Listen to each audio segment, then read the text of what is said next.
ಮಹಾರಾಷ್ಟ್ರದ ಕೇಂದ್ರ ಸಚಿವೆ ರಕ್ಷಾ ಖಡ್ಸೆ ಪುತ್ರಿಗೆ ಲೈಂಗಿಕ ಕಿರುಕುಳ. ಠಾಣೆಗೆ ತೆರಳಿ ದೂರು ನೀಡಿದ ಸಚಿವೆ, ರಾಜ್ಯದ ಕಾನೂನು ಸುವ್ಯವಸ್ಥೆ ಬಗ್ಗೆ ಆಕ್ರೋಶ.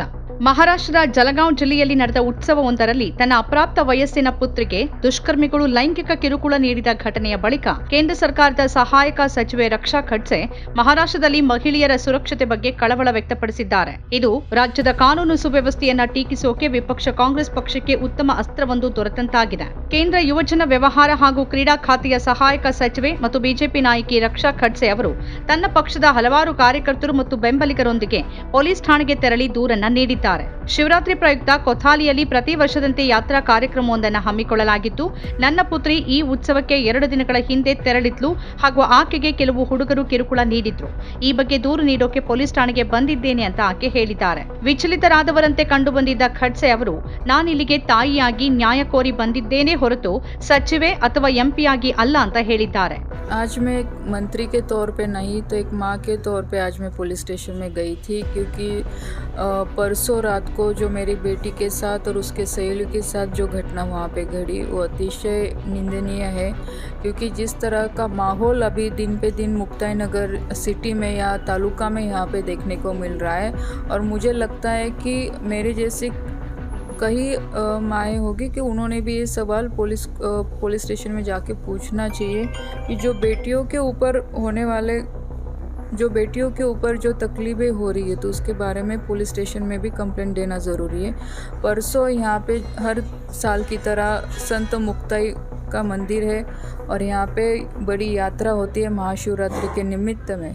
तो परसों मेरी बेटी और उसकी सहेलियों के साथ वहाँ पे उस मेले में गई और वहाँ पे कुछ लड़कों ने उनके साथ छेड़छाड़ी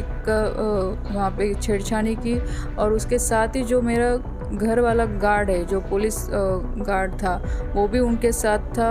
उन लोगों ने, उस लड़कों ने उनके साथ भी बदतमीज़ी की। और मुझे लगता है कि ये कहीं तो भी बहुत सीरियसली मामला है कि अगर पुलिस गार्ड रहने के बावजूद भी अगर ये लोगों की इतनी हिम्मत बढ़ती होगी और ये लड़कियों के वो वीडियो निकाल रहे, उनके पीछे पीछे उनको फॉलो कर रहे, तो इस तरह से गलत है। इसलिए मैं आज पुलिस स्टेशन में जाके उनके बारे में FRI मैंने करवाया। ದೂರನ್ನ ಆಧರಿಸಿ ಪೊಲೀಸರು 7 ಮಂದಿ ವಿರುದ್ಧ ಎಫ್ಐಆರ್ ದಾಖಲಿಸಿದ್ದು, ಓರ್ವ ಆರೋಪಿ ಸೋಹಂ ಮಾಲಿಯನ್ನ ಬಂಧಿಸಿದ್ದಾರೆ. ಫೆಬ್ರವರಿ 28ರಂದು ಈ ಘಟನೆ ನಡೆದಿದೆ. ಪೊಲೀಸ್ ಮಾಹಿತಿ ಪ್ರಕಾರ ಸಂಜೆ 8:45ರ ಸುಮಾರಿಗೆ ಈ ಘಟನೆ ನಡೆದಿದೆ. ಶಿವರಾತ್ರಿ ಪ್ರಯುಕ್ತ ನಡೀತಾ ಇದ್ದ ಯಾತ್ರೆಯಲ್ಲಿ ಸೆಕ್ಯೂರಿಟಿ ಸಿಬ್ಬಂದಿಗಳ ಜೊತೆ ಇದ್ದಾಗ ಯುವಕರ ಗುಂಪು ದಾಳಿ ಮಾಡಿದೆ. ಆರೋಪಿಗಳನ್ನ ಕಿರಣ್ ಮಾಲಿ, ಅನುಜ್ ಪಾಟೀಲ್, ಅನಿಕೇತ್ ಬೋಯ್, ಪಿಯೂಷ್ ಮೋರ್, ಸಹಂ ಕೋಲಿ, ಸಚಿನ್ ಪಲ್ವಿ ಅಂತ ಗುರುತಿಸಲಾಗಿದೆ. ಈ ಪುಂಡರು ಯುವತಿಯರ ಫೋಟೋ, ವಿಡಿಯೋ ಮೊಬೈಲ್ನಲ್ಲಿ ಸೆರೆ ಹಿಡಿತಾ ಇದ್ದ ವೇಳೆ ಸಚಿವರ ಸೆಕ್ಯೂರಿಟಿ ಸಿಬ್ಬಂದಿ ತಡೆಯೋಕೆ ಯತ್ನಿಸಿದಾಗ ಅವರ ಮೇಲೂ ಹಲ್ಲೆಯಾಗಿದೆ. ಮುಕ್ತಾಯಿ ನಗರದ ಪೊಲೀಸ್ ಉಪ ಅಧೀಕ್ಷಕ ಕುಶಾಂತ್ ಪಿಂಗೆ ಅವರು ಹೇಳಿಕೆ ನೀಡಿದ್ದು, ಆರೋಪಿಗಳು ಹಲವು ಹುಡುಗಿಯರ ಜೊತೆ ಅಸಭ್ಯವಾಗಿ ವರ್ತಿಸಿದ್ದಾರೆ, ಮಧ್ಯಪ್ರವೇಶಿಸೋಕೆ ಯತ್ನಿಸಿದ ಇತರರ ಜೊತೆಗೂ ಘರ್ಷಣೆಗೆ ಇಳಿದಿದ್ದಾರೆ. ಪ್ರಕರಣಕ್ಕೆ ಸಂಬಂಧಿಸಿ ಹಲವಾರು ಆರೋಪಿಗಳನ್ನು ಹೆಸರಿಸಿದ್ದು, ಅವರಲ್ಲಿ ಒಬ್ಬನನ್ನ ಬಂಧಿಸಲಾಗಿದೆ ಅಂತ ಹೇಳಿದ್ದಾರೆ. ಆರೋಪಿಗಳನ್ನ ಬಂಧಿಸದಂತೆ ತಮ್ಮ ಮೇಲೆ ಯಾವುದೇ ರಾಜಕೀಯ ಒತ್ತಡ ಬಂದಿಲ್ಲ ಅಂತ ಸ್ಪಷ್ಟಪಡಿಸಿದ ಅವರು, ಪೋಕ್ಸೋ ಕಾಯ್ದೆಯಡಿ ಆರೋಪಿಗಳ ವಿರುದ್ಧ ಲೈಂಗಿಕ ಕಿರುಕುಳದ ಆರೋಪವನ್ನು ಹೊರಿಸಲಾಗಿದೆ. ಆರೋಪಿಗಳು ಹುಡುಗಿಯರ ವಿಡಿಯೋಗಳನ್ನು ಕೂಡ ಚಿತ್ರೀಕರಿಸಿರೋದ್ರಿಂದ ಅವರ ವಿರುದ್ಧ ಐಟಿ ಕಾಯ್ದೆಯಡಿ ಪ್ರಕರಣ ದಾಖಲಿಸಲಾಗಿದೆ ಅಂತ ಮಾಹಿತಿ ನೀಡಿದ್ದಾರೆ. दिनांक 28 फरवरी 2025 को मुक्ताई नगर तालुके के कोथरी गांव में एक यात्रा थी। यात्रा के दौरान कुछ मुक्ताई नगर शहर के अनिकेत भुई और उसके 6 साथीदार उस यात्रा में गए थे। उसी यात्रा में झूले के यहाँ 3-4 लड़कियाँ थी। 3-4 लड़कियों का ये अनिकेत भुई और उसके जो साथीदार उन्होंने स्टॉकिंग किया और मोलेस्टेशन भी किया। इसलिए उनके खिलाफ हमने स्टॉकिंग, मोलेस्टेशन, पोक्सो एक्ट और आईटी एक्ट के तहत हमने गुना दाखिल किया है। एक आरोपी को अरेस्ट किया है और भी आरोपी को अरेस्ट करने के लिए 3 टीम्स भेजी गई है। ನನ್ನ ಪುತ್ರಿಗೆ ಸುರಕ್ಷಿತಳಲ್ಲದೆ ಇರುವಾಗ ಇತರರ ಪರಿಸ್ಥಿತಿ ಹೇಗಿರಬಹುದು ಅಂತ ಕೇಳಿರುವ ಖಡ್ಸೆ ಅವರು, ಮಹಾರಾಷ್ಟ್ರದಲ್ಲಿ ಮಹಿಳೆಯರ ವಿರುದ್ಧ ಅಪರಾಧದ ಕೃತ್ಯಗಳು ಹೆಚ್ಚಾಗಿದ್ದು ಕಾನೂನಿನ ಭಯವೇ ಇಲ್ಲವಾಗಿದೆ ಅಂತ ರಾವೇರ್ ಲೋಕಸಭಾ ಕ್ಷೇತ್ರದಿಂದ 3 ಬಾರಿ ಆಯ್ಕೆಯಾಗಿರುವ ಖಡ್ಸೆ ಹೇಳಿದ್ರು. ತಮ್ಮ ಮೇಲೆ ನಡೆದ ಕಿರುಕುಳಗಳ ಬಗ್ಗೆ ದೂರು ನೀಡೋಕ್ಕೂ ಕೂಡ ಅನೇಕ ಹುಡುಗಿಯರು ಹಿಂಜರಿತಿದ್ದಾರೆ ಅಂತ ಹೇಳಿದ ಅವರು, ಶೀಘ್ರದಲ್ಲೇ ತಾನು ಮುಖ್ಯಮಂತ್ರಿ ಅವರನ್ನ ಭೇಟಿಯಾಗಿ ಇಂತಹ ಘಟನೆಗಳ ವಿರುದ್ಧ ಕ್ರಮ ಕೈಗೊಳ್ಳುವಂತೆ ಆಗ್ರಹಿಸ್ತೀನಿ ಅಂತ ಹೇಳಿದ್ದಾರೆ.